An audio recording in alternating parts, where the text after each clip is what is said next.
자, 여러분, 오늘 이야기는 상당히 강렬합니다. 그냥 가볍게 넘길 내용이 아니에요. 예수님께서 당시 사회에서 얼마나 충격적인 혁신을 보여주셨는지, 그리고 그 혁신이 우리에게 어떤 메시지를 주고 있는지 함께 살펴보겠습니다. 당시 유대 사회를 한번 떠올려 보세요. 철저하게 계급과 질서가 잡혀 있었죠. 정치적, 종교적 기득권층은 그 구조를 유지하는데 혈안이 되어 있었습니다. 그런데 예수님께서는 그 질서를 완전히 뒤집어 버리셨습니다. 이건 단순한 변화가 아니었어요. 인간의 뇌가 본능적으로 변화를 싫어하는데도 예수님께서는 사람들에게 새로운 길을 제시하셨죠. 여기서 더 충격적인 장면이 나옵니다. 그동안 종교적으로 완전히 배제되었던 사람들이 등장해요. 바로 여성들이었습니다. 그 시대의 여성들은 독립적인 신앙생활을 할 수도 없었고, 종교적인 역할에서도 완전히 소외된 존재였어요. 그런데 예수님께서는 그 여성들을 제자로 받아들이셨고, 복음 사역에 동참할 수 있도록 허락하셨습니다. 여러분, 이게 단순한 사회적 변화일까요? 아닙니다. 이건 하나님 나라가 기존의 인간적인 위계 질서를 완전히 초월한다는 강력한 메시지입니다. 그리고 이것이 왜 중요한지, 우리가 왜 이걸 깊이 생각해야 하는지, 이제 더 깊이 들어가 보겠습니다. 여러분, 예수님께서 여자들을 제자로 받아들이셨다는 사실, 얼마나 놀라운 일인지 아시나요? 당시 유대 사회에서는 여성들이 종교적 역할을 갖는다는 것 자체가 상상도 할 수 없는 일이었어요. 그런데 예수님께서는 이들을 차별하지 않으셨습니다. 오히려 복음 사역에 동참할 수 있도록 허락하셨죠. 이게 단순한 사회적 변화가 아닙니다. 하나님 나라는 기존의 인간적인 위계 질서를 초월한다는 강력한 메시지를 주고 있는 겁니다. 막달라 마리아를 보세요. 그녀는 심각한 영적, 육체적 고통을 겪었지만 예수님께서 완전히 치유해 주셨어요. 7 귀신이 나갔다고 했으니 완전한 회복을 의미하는 거죠. 이게 뭘 말할까요? 하나님 나라에서는 과거의 죄와 상처가 장애물이 되지 않는다는 뜻입니다. 또 요한나라는 여성을 보세요. 그녀는 사회적으로 높은 지위를 가진 사람이었습니다. 이걸 통해 예수님의 사역이 단순히 가난한 자들에게만 국한된 게 아니라는 걸 알 수 있어요. 즉, 하나님 나라는 계층을 초월한다는 거죠. 그리고 중요한 게 하나 더 있습니다. 이 여성들은 자신이 가진 것을 기꺼이 내놓고 예수님의 사역을 위해 적극적으로 헌신했습니다.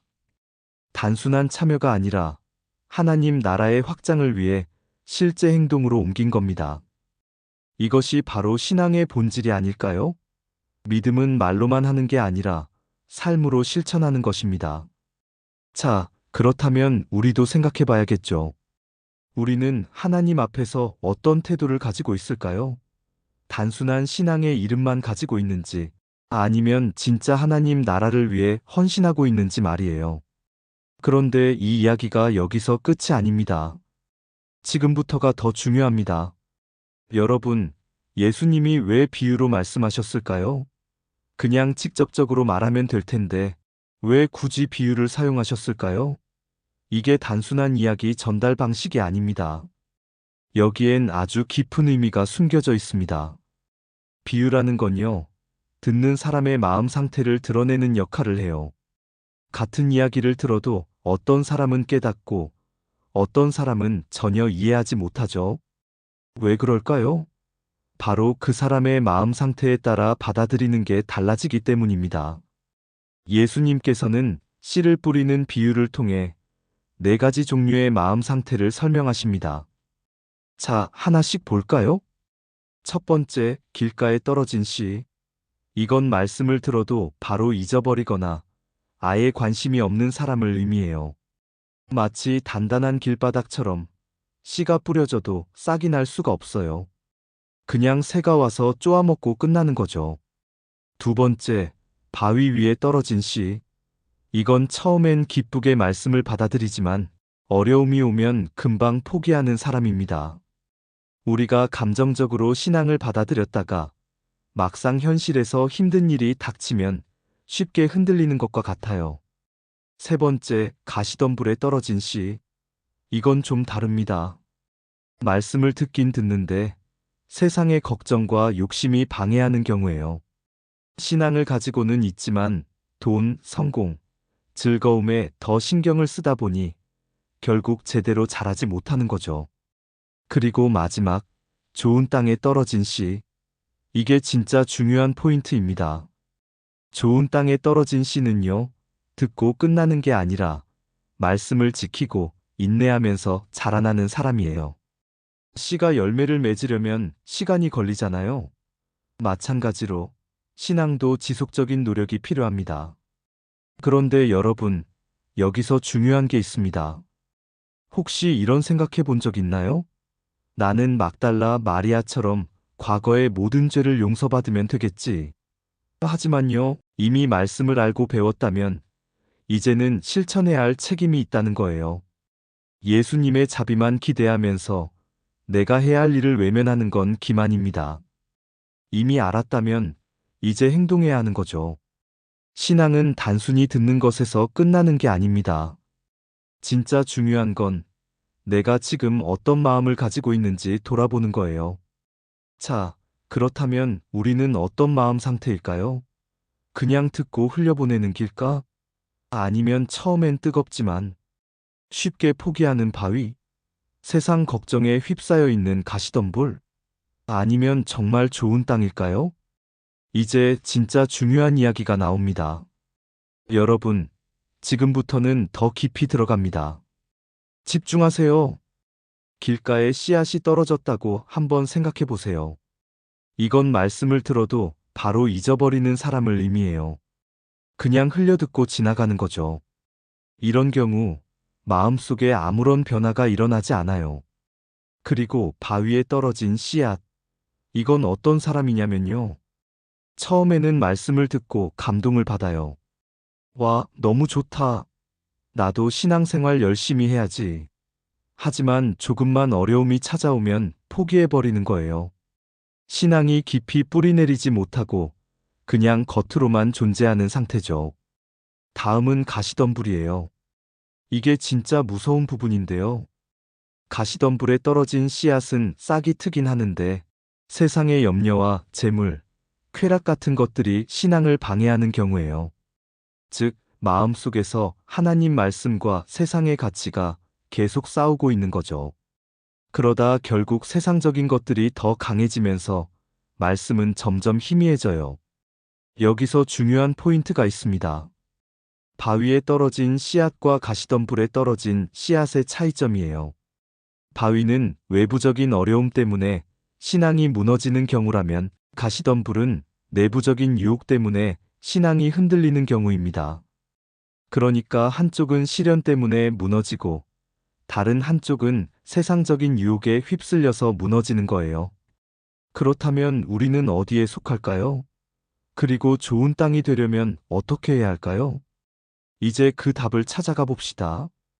자, 여기서 중요한 질문 하나 던져볼까요? 우리는 진짜 좋은 땅일까요? 아니면 그저 씨앗을 흘려보내는 땅일까요?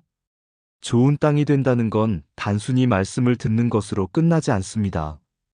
말씀을 듣고 지키고 인내하는 것. 이게 핵심입니다. 왜냐하면 씨앗이 열매를 맺으려면 시간이 걸리잖아요.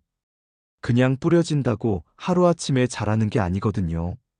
뿌리가 내리고 줄기가 올라오고 꽃이 피고 결국 열매를 맺는 데까지는 꾸준한 과정이 필요합니다.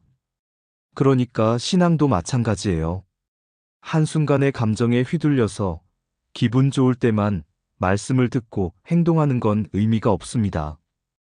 우리가 진짜 좋은 땅이 되려면 어떤 상황에서도 하나님의 말씀을 지키고 그 말씀을 삶에 적용하며 인내하는 태도가 필요합니다. 여기서 다시 한번 점검해 봐야겠죠. 나는 그냥 말씀을 듣고 잊어버리는 사람이 아닐까? 아니면 세상 걱정에 사로잡혀서 결국 아무런 열매도 맺지 못하는 상태는 아닐까? 이 부분을 깊이 생각해 볼 필요가 있습니다. 그런데 말입니다. 이걸 깨닫는 것만으로 끝이 아니에요. 지금부터가 진짜 중요합니다. 여러분, 우리가 정말 예수님의 자비를 바라고 있나요? 아니면 예수님의 자비만을 구하며 정작 실천은 외면하고 있나요? 신앙은 그저 듣고 끝나는 게 아닙니다. 이미 하나님의 말씀을 알고 있다면 이제는 행동해야 합니다. 혹시 이런 생각을 해보셨나요? 예수님은 어차피 자비로우시니까 나도 막달라 마리아처럼 과거의 모든 죄를 용서받을 수 있겠지. 하지만 그건 예수님을 기만하는 거예요. 우리는 이미 하나님의 말씀을 들었고, 배웠고, 깨달았습니다. 그럼 이제 어떻게 해야 할까요? 바로 실천입니다. 예수님의 가르침을 듣고서도 아무런 변화 없이 살아간다면 그것은 신앙이 아니라 자기 합리화일 뿐이에요. 신앙은 하루아침에 끝나는 이벤트가 아니라 지속적인 노력이 필요한 삶의 태도입니다.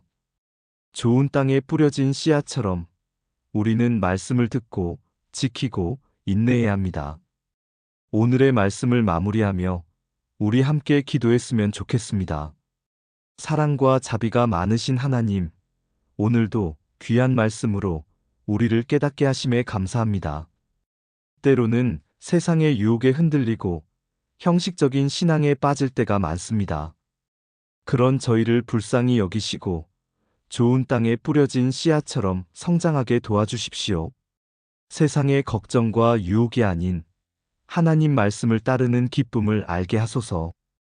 그리고 우리가 예수님의 가르침을 실천하는데 게으르지 않도록 우리의 마음을 붙들어 주십시오. 하나님과 가까워지는 것이야말로 가장 큰 축복임을 깨닫게 하시고 진정한 신앙의 길로 나아갈 수 있도록 인도해 주십시오. 오늘도 우리의 기도를 들어주심에 감사드리며 예수님의 이름으로 기도드립니다. 아멘. 여러분, 오늘 말씀 어떠셨나요? 진짜 중요한 건 지금부터예요. 우리가 신앙을 어떻게 실천할 것인가? 그것이 핵심입니다. 다음 영상에서는 더 깊이 있는 이야기로 여러분과 나눠보겠습니다.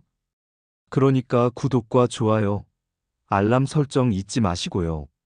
마지막까지 함께 해주셔서 감사합니다.